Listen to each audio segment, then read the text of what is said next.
Okay, hello there. Good afternoon, good morning, good evening, wherever it is you are joining us from the face of the earth, whatever time it is. This is Living Health TV. Thank you for joining us. I am Dr. Benga Adebayo. Dr. Benga Adebayo. So, on this program, what we are about, sure that you know the things that you ought to know to promote your health, promote your well being, and the well being of the people that you love and care about. We believe that if you know better, you will live better and then live longer. So we looked at a lot of materials. We have a lot of materials on Living LT. I encourage you to go ahead and take a look at them. We have them organized in playlist right there after we've through with this show. This is your first time. And if you have not subscribed, please go ahead and subscribe to this channel. Don't forget to like this video. And as you join us, please tell us where you are watching from, and we'll be glad to meet you.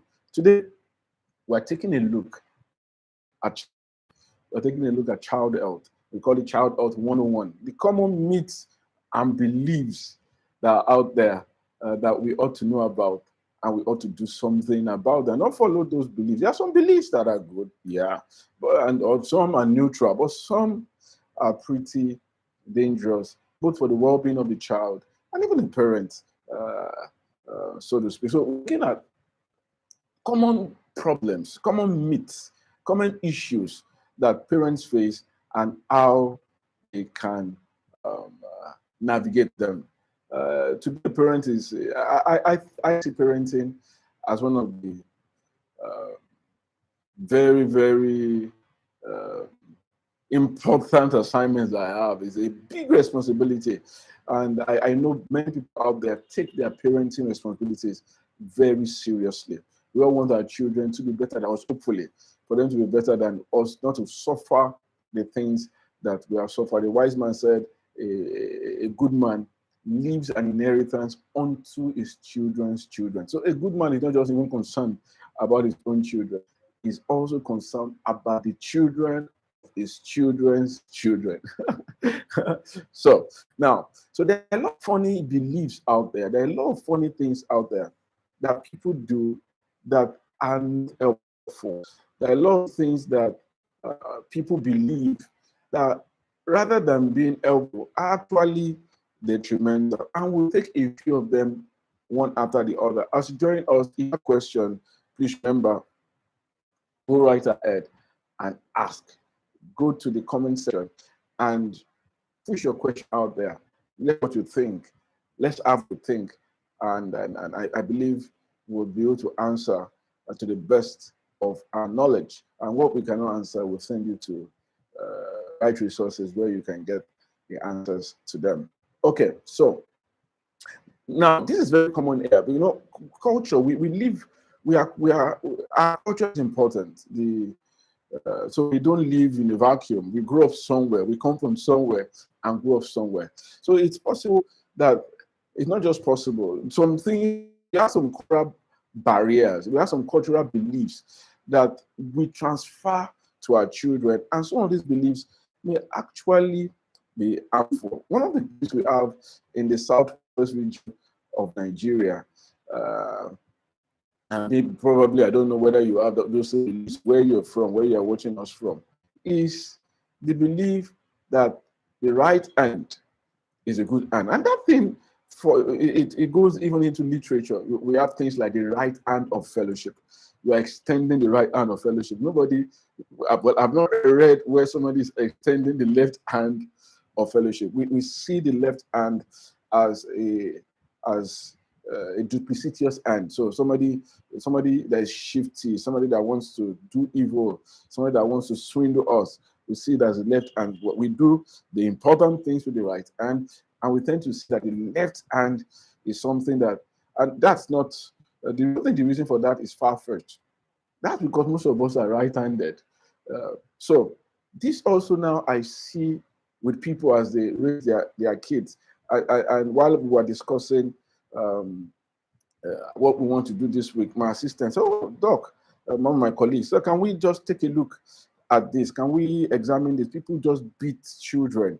I said, stop using your left hand. And I do remember that it was very common when I was a child. I don't know how common it is now. I believe that should be more enlightenment, but we still see it. If somebody wants to give you something in this environment and it stretches the left hand to you, people will, no, don't use your left hand. Change it. Put your right hand. Can you give something to, is a mark of disrespect. How can you give something to an elderly person with your left hand? So we see people being beaten. Then people were beaten in school, not disciplined in school for trying to use their left hands to write. Now we know better. We know that most people on the face of the earth, what determines your dominant side? You have two sides of the body, the left and the right. Sorry, right and the left. We have two dominant sides of the body. And the way the brain is wired is that the contralateral side, the other side of your brain controls. So my left brain controls my right side of my body, while my right brain controls the left side of my body. And everybody has, most people, there are some people that they're ambidextrous, so both sides of their brains are co-dominant. So there are a few people that are like that, but most people have a dominant left side of their brain, so they are right-handed. But we have a few people, and often these people that have their right hemisphere dominant, they tend to be people that are creative. They tend to be stand out and in one of the just think a lot of there are big people in recent history that were left-handed. Um, uh, the former president of America, Barack Obama, is a left-handed individual. So left hand, right hand. Parents, please don't discipline your children anymore. Don't spank them.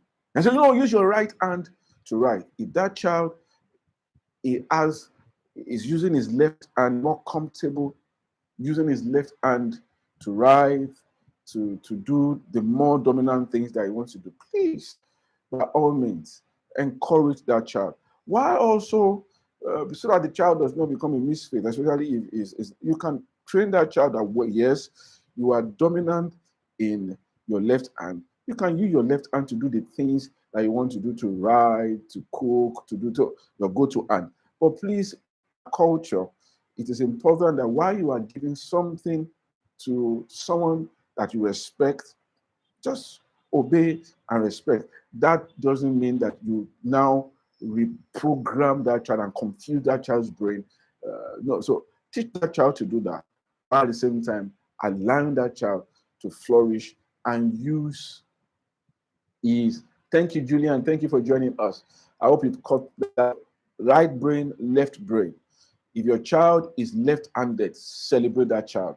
Let that child use his or her left hand whatever way he wants to do. If he can play, you now know, that's why we have people in soccer. Some people play the left side and they play it well, but they might be able to do. And some people they're ambidextrous. They may want to use their left hands to write, and they use their right hand for other activities. They prefer to use their right hand for other activities. We have golf players that they use their swing.